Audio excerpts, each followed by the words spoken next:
लोकसभा या 2024च्या निवडणुकीच्या निमित्ताने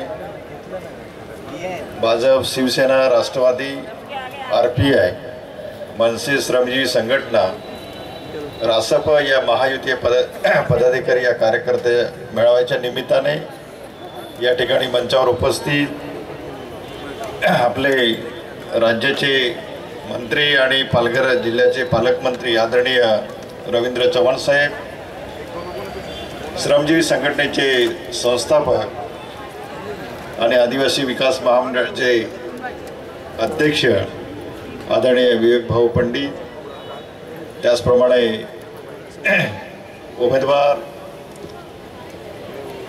या ठिकाणी उपस्थित असलेले डॉक्टर हेमंत सावरा साहेब, त्याचप्रमाणे या ठिकाणी उपस्थित असलेले जिल्हाध्यक्ष निलेश तेंडुलकर, त्याचप्रमाणे महेंद्र पाटील, भाजपा जिल्हा प्रभारी राणी त्रिवेदी, त्याचप्रमाणे राष्ट्रवादीचे जिल्हाध्यक्ष राजाराम मुळे, RPIचे अध्यक्ष ईश्वर मुळे, स्नेहताई दुबे पंडित, त्याचप्रमाणे सुरेश रेंजण, मनोज पाटील, त्याचप्रमाणे अश्विनी गुरव, भारती गावकर, प्रफुल्ल ठाकूर, मनसे तालुका अध्यक्ष, उपस्थित सर्व मंचावर उपस्थित असलेले सर्व पदाधिकारी, त्याचप्रमाणे समोर बसलेले सर्व पक्षाचे प्रमुख पदाधिकारी, या ठिकाणी मी मुद्दाम या ठिकाणी उल्लेख करू इच्छितो की काही पत्रकार बंधू, त्याचप्रमाणे काही कार्यकर्ते मला विचारत होते की गावी साहेब, तुम्ही या ठिकाणी एक आपण आपल्याला आपलं तिकीट न मिळाल्यामुळे या ठिकाणी आपण प्रचाराला किंवा या ठिकाणी आपली उपस्थिती या ठिकाणी उपस्थिती नाही आहे, पण मी त्या ठिकाणी आपल्याला सगळ्यांना सांगू इच्छितो की या ठिकाणी राजकारणामध्ये, राजकीय क्षेत्रामध्ये त्या ठिकाणी चढ उतार हे होत असतातच, आणि काही टेक्निकल ग्राउंडवरती या ठिकाणी उमेदवारी जरी नाकारली गेलेली असली तरी सुद्धा या ठिकाणी एक महायुतीचा एक घटक पक्षाचा एक पदाधिकारी या नात्याने माझी एक नैतिक जबाबदारी आहे या ठिकाणी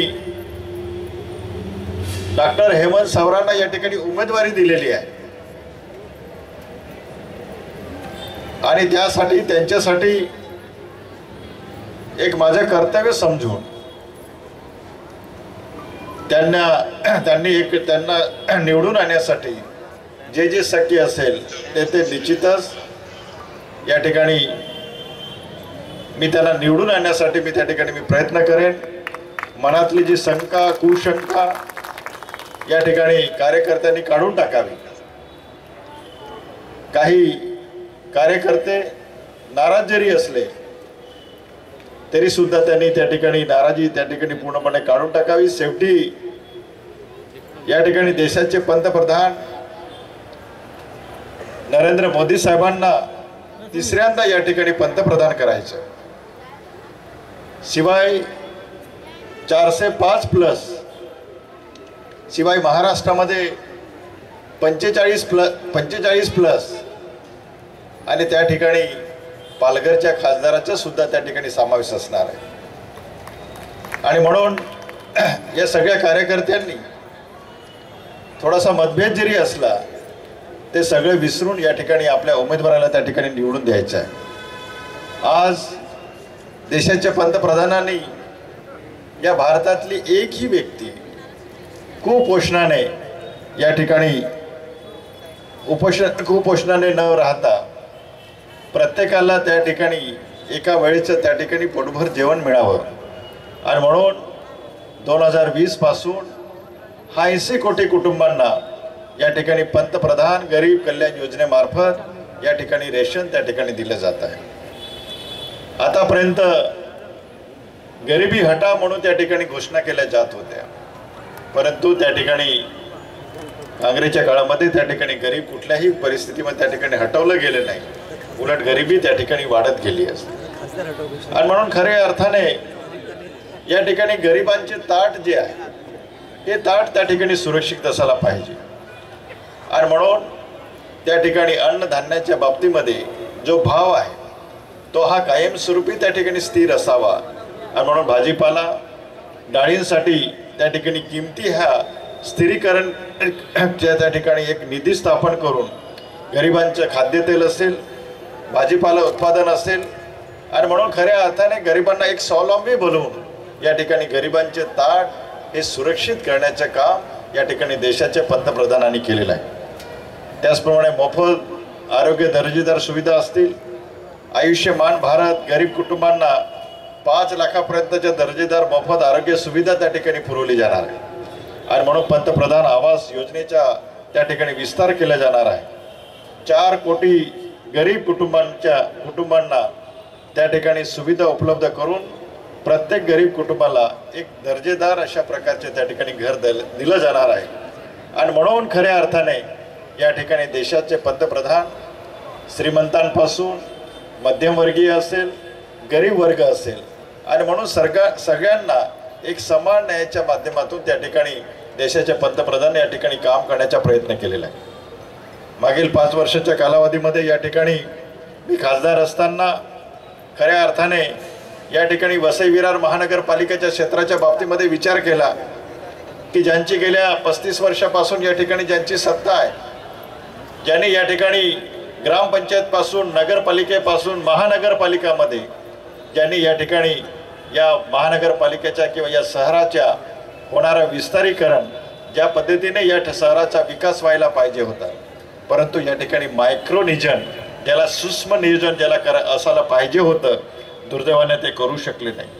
आणि म्हणून या ठिकाणी एवढा मोठा जवळजवळ 28 लाख लोकसंख्येचे असलेले हे महानगर शहर आहे, तरीसुद्धा या ठिकाणी साधं घन कचरा व्यवस्थापन नसणं, STP प्लॅनची व्यवस्था नसणं, पाणी पुरवठ्याची सोय या ठिकाणी ज्या पद्धतीने पाणी पुरवठा असायला पाहिजे, दुर्दैवाने तो त्या ठिकाणी म्हणजे त्या ठिकाणी झालेलं नसल्यामुळे या ठिकाणी नॅशनल ग्रीन ट्रिब्युनल कोर्टाने या शहराला, या महानगरपालिकेला या ठिकाणी महिन्याला 10 लाख रुपये त्या ठिकाणी दंड आकारला जातो।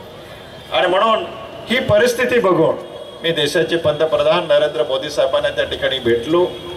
त्यांनी त्या ठिकाणी त्यांना सांगितले की माझ्या शहरातली ही अवस्था आहे, आणि म्हणून त्यांनी नगरविकास मंत्री हरदीप सिंग पुरींना त्या ठिकाणी फोन केला, आणि फोन केल्यानंतर त्या ठिकाणी मला पाठवलं। आणि सांगताना अभिमान वाटतो की मी त्यावेळचे गंगाधर जे आपले आयुक्त होते त्यांनाही त्यांच्याबरोबर दिल्लीला गेलो, आताचे आयुक्त पवार साहेब त्यांच्या सगळ्या सहकाऱ्यांना त्या ठिकाणी संबंधित अधिकाऱ्यांना घेऊन दिल्लीला गेलो। आणि सांगताना अभिमान वाटतो, आतापर्यंत वसई विरार पालिकेला कधी एवढा निधी मिळाला नव्हता, एवढा आपण 1001 कोटी रुपये आपण या शहराच्या विकासासाठी या ठिकाणी निधी आणतो। त्यापैकी 494 कोटी रुपये या पाणी पुरवठा आणि घनकचरा व्यवस्थापनासाठी त्या ठिकाणी निधी प्राप्त झालेला आहे। राज्याचे मुख्यमंत्री आदरणीय एकनाथ शिंदे साहेब त्यावेळेस नगर विकास मंत्री होते, आणि त्यावेळीचे 2019ला या ठिकाणी राज्याचे मुख्यमंत्री देवेंद्र फडणवीस साहेब होते, आणि त्यांना त्या ठिकाणी त्यांच्याशी संपर्क साधून या ठिकाणी ही जी पाणी पुरवठा योजना आहे, ही पाणी पुरवठा आज महिलांना, पूर्वी आपल्याला 8-8 दिवस पाणी मिळत नव्हतं, बरोबर ना ताई, पण आता तुम्हाला त्या ठिकाणी दररोज त्या ठिकाणी पाणी मिळत आहे, बरोबर ना। ज्या फुलपाड्याच्या महिला असतील, ग्लोबल सिटीच्या महिला असतील, त्या ग्लोबल सिटीचे रहिवासी असतील, काय अवस्था होती। आणि म्हणून खऱ्या अर्थाने या ठिकाणी देशाच्या पंतप्रधानांनी या वसई विरार महानगरपालिकेच्या क्षेत्रामध्येच नव्हे, या संपूर्ण जिल्ह्यासाठी आज नायगावपासून तर जाई बोर्डेपर्यंत ज्या रेल्वेमध्ये या ठिकाणी एक्सेलेटर असेल, लिफ्ट असेल, त्या ठिकाणी रेल्वेचे एक्सटेन्शन असेल, ROB असेल, FOB असेल, आणि अशा पद्धतीने या ठिकाणी विरार रेल्वे स्टेशन या ठिकाणी VT आणि चर्चगेटपेक्षा त्यापेक्षाही लवकरच या ठिकाणी विरार स्टेशनचं आपण पुनर्विकास त्या ठिकाणी करतो, त्याचे डेव्हलपमेंट त्या ठिकाणी करतो। आणि म्हणून MRVC आणि DFC या माध्यमातून रेल्वेच्या आधुनिक त्या ठिकाणी आपण विरार स्टेशनच्या आधुनिकीकरण करतो आहोत। त्याचप्रमाणे वसईला सुद्धा या ठिकाणी जंक्शनचा दर्जा त्या ठिकाणी प्राप्त झालेला आहे। पालघरचे रेल्वे स्टेशन जे 105 रेल्वे स्टेशन आधुनिकीकरण करतायत त्यापैकी पालघरच्या एका रेल्वे स्टेशनचे त्या ठिकाणी सुद्धा आधुनिकीकरण करतात। हे कशामुळे? देशाचे पंतप्रधान नरेंद्र मोदी साहेबांच्या प्रयत्नामुळे त्या ठिकाणी। म्हणून मित्रांनो, या ठिकाणी वेळ भरपूर झालेला आहे, 9:15 वाजत आलेला आहे आणि म्हणून या ठिकाणी जास्त वेळ न घेता मी या ठिकाणी आपल्याला एवढंच सांगेन की या वसई विरारच्या शहराच्या विकासासाठी, या पालघर जिल्ह्याच्या विकासासाठी आज आपण या ठिकाणी एकूण भारतामध्ये 315 मेडिकल कॉलेज काढले, त्यापैकी प्रत्येक जिल्ह्याला एक मेडिकल कॉलेज, त्याप्रमाणे पालघरला सुद्धा मेडिकलला त्या ठिकाणी मान्यता मिळालेली आहे। पालघरला सुद्धा नंडोरे येथे 200 बेडचे सुपर स्पेशालिटी हॉस्पिटल त्या ठिकाणी होत आहे। जव्हारला सुद्धा त्या भागामध्ये, आदिवासी भागामध्ये मोठ्या प्रमाणावर कुपोषण आणि स्थलांतर आणि म्हणून हे बघता त्या ठिकाणी सुद्धा 200 बेडचे हॉस्पिटल होत आहे। वसई विरार महानगरपालिका क्षेत्रामध्ये सुद्धा राज्याचे मुख्यमंत्री आणि उपमुख्यमंत्री आणि दुसरे उपमुख्यमंत्री यांच्या प्रयत्नाने या ठिकाणी सुद्धा 200 बेडचे हॉस्पिटलला त्या ठिकाणी त्याला तत्वता मान्यता मिळालेली आहे। आणि म्हणून 20 मेला या ठिकाणी कमळ या चिन्हावरती आपल्याला बटन दाबून या ठिकाणी पालघरच्या या ठिकाणी आपले जे उमेदवार आहे हेमंत सावरा त्या ठिकाणी आपल्याला 20 तारखेला कमळ या चिन्हावरती बटन दाबून त्यांना निवडून द्यायचं आहे। एवढंच या ठिकाणी मी आवाहन करतो, इथेच थांबतो। धन्यवाद। जय हिंद, जय महाराष्ट्र।